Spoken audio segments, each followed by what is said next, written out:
How are you? This is the first of 8 videos that I'm going to be doing on 8 steps to successfully generate change. This series of videos and the article that I wrote today is published are based on Professor John Kotter, 8 Steps to Change. I have adapted the names, and I have adapted a little bit of the principles are the same. The structure is the same. It's just an adaptation so we can understand better how each one of those steps actually works on these days of adversity. So I'm going to talk about, I'm going to focus this video on the number 1. I'm just going to go very quickly through the 8 steps. If you haven't read the article, it's online in our social media. If you're not following us, please do follow us. We're going to keep doing this. If you actually follow us, like us, keep liking what we're doing. Hopefully you're liking what we're doing, so keep doing that. I appreciate that. Okay, here we go. I got it, you know. Number 1, real desire for success. So number 1, real desire for success. Number 2, take your leadership role very seriously. Number 3, communication. 4, learn to inspire others. 5, alignment is your best ally. 6, short-term goals. And you guys have heard me talk about this a lot. 7, credibility from the beginning. Number 8, learn to adapt. Okay, those are the 8. Here are what I'm going to be talking about. The first one, real desire for success. There's a couple things that I want to talk about apart from what I wrote there. Why did I choose to put real desire for success and not just describe success? Because it's not just about describing success. It's actually about the emotion that success should create, because that's what you're going to give to your team. So if success, when you write it down, does not create any emotions in you, what makes you believe that's going to create emotions in the rest of the team? You're the leader. You're the one that is telling us. If you don't have the time to write it down, to describe, to specify, to make success absolutely clear, then why do you think people are going to understand what success means to you and why we should get there? How do you expect us, as your followers in the company, to have a sense of urgency to achieve such success that has not been clearly defined? It's been described, but I don't feel it. You tell me I have to do it, but I still don't. You don't feel it.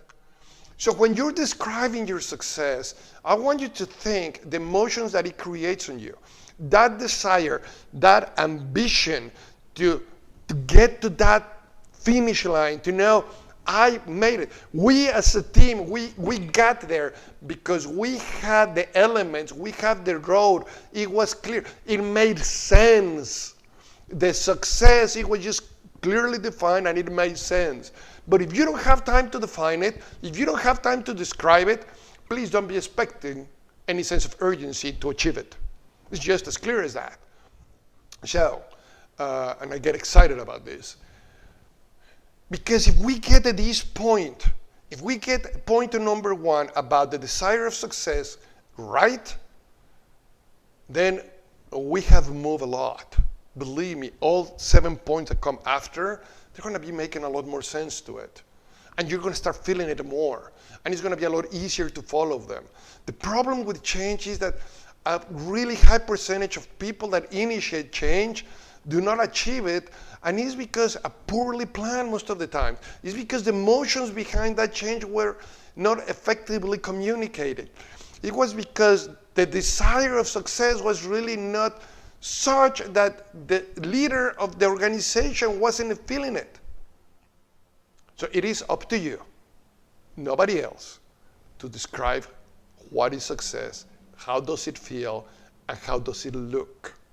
Make it very clear, make it very specific, because when you do that, you're going to take all the uncertainty that exists right now in the company.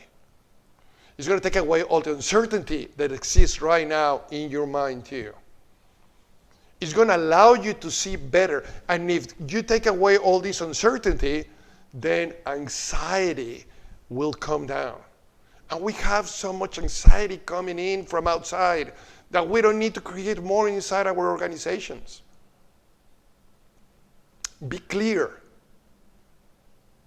Get the motion in it. Feel your success. Feel it from now. Communicate it. And then we're going to go in the next point, because we're going to start, our success is going to be up here, and then we're going to have goals and objectives underneath, and we have activities, and we have how we're going to be making sure that everybody in the organization understands how we get to this point, to this goal, to this success, to that finish line, to that touchdown, to that championship, to whatever it is that you need to define it. Be very clear how we're going to get there. And we will get there. We as a team will follow you, because it is clear in your head and it's clear in your message. And that's what we want. We want to hear that from you. We want to feel it. And if you're a sole business owner, then it's more important, because then your mind is what is going to be leading you. Your document, your paper, when you're describing it, that's your tool that is going to tell you that you're going in the right direction. So please define very clearly your success. Make sure that the desire is in the wording. Make sure that the emotions are there too. And next video will be about how you take your leadership role more seriously. If you haven't read the article, again, please look it online. It's there. Comment. Please comment on the video. Please comment on the article. And if you want to share it, please do. We're trying to approach as many people as possible and try to give them tools that are really valuable in this time. If you want to expand in any of these themes and you want to talk more about how we can help you, we have many ways to do it right now. We will find a way to help you. Believe me, don't doubt in reaching out. We will talk and we will find a way. Thank you and have a great day. Bye.